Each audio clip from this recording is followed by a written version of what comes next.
नमस्कार प्रिय छात्र और छात्राएं, मैं जितेंद्र कुमार रावत अमन कंप्यूटर शॉर्ट हैंड सेंटर आपका हार्दिक स्वागत करता है।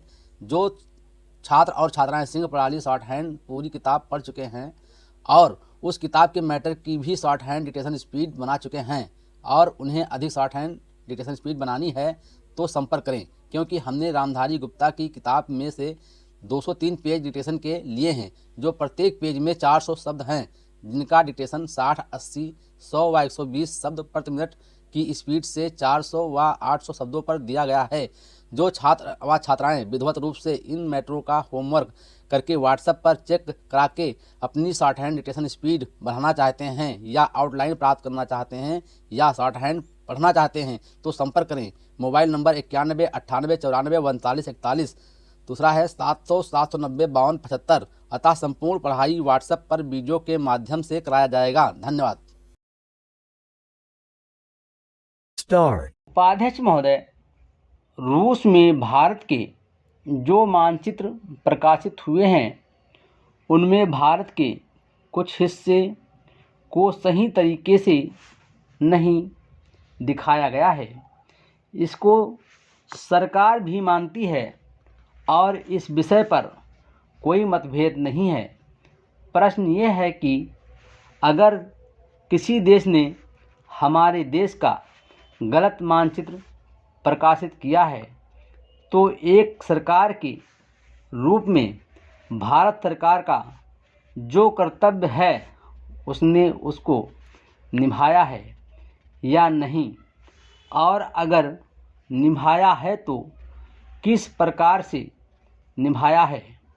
जब भारत सरकार का ध्यान उसमें प्रकाशित उस मानचित्र की ओर दिलाया गया जिसमें हमारे देश के कुछ भाग को गलत ढंग से दिखाया गया था, तो उसने 1956 में ही, जबकि ना तो भारत और चीन की सीमा का प्रश्न पैदा हुआ था, इस बारे में रूस ने विरोध किया।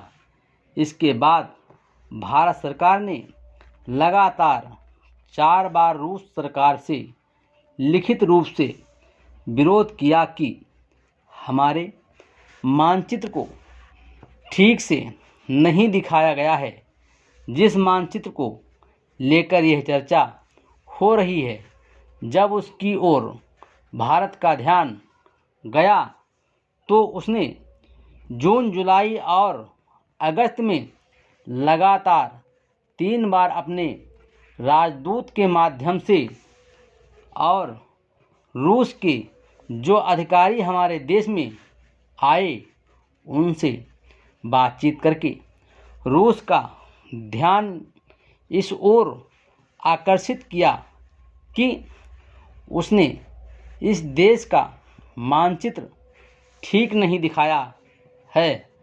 प्रश्न ये है कि जिस मानचित्र के बारे में हम चर्चा कर रहे हैं उसके बारे में हमें चिंता होनी चाहिए या नहीं। मैं समझता हूँ कि अगर दुनिया का कोई भी देश हमारा मानचित्र सही ढंग से नहीं दिखाता तो स्वाभाविक रूप से देश को उसके बारे में चिंता करनी चाहिए। हम अपने कर्तव्य से नहीं चूक सकते हैं, लेकिन जहाँ तक इस चर्चा का संबंध है, मैं माननीय सदस्य की प्रशंसा करता अगर वो उन समस्त देशों का जिक्र करते और निंदा करते जिन्होंने हमारे मानचित्र को गलत ढंग से दिखाया है। उदाहरण के लिए पाकिस्तान को शिकायत है उसके मानचित्र को केवल रूस, इराक और मिस्र ने ही नहीं बल्कि अमेरिका ने भी गलत दिखाया है। जिस कश्मीर को हम भारत माता का ताज और मुकुट कहते आए हैं, जिसे हम कहते हैं कि वो इस धरती पर हमारा स्वर्ग है, उस इलाके को बिल्कुल उनकी दया और कृपा पर छोड़ दिया गया है। यह बात उत्साहवर्धक नहीं है। Full stop.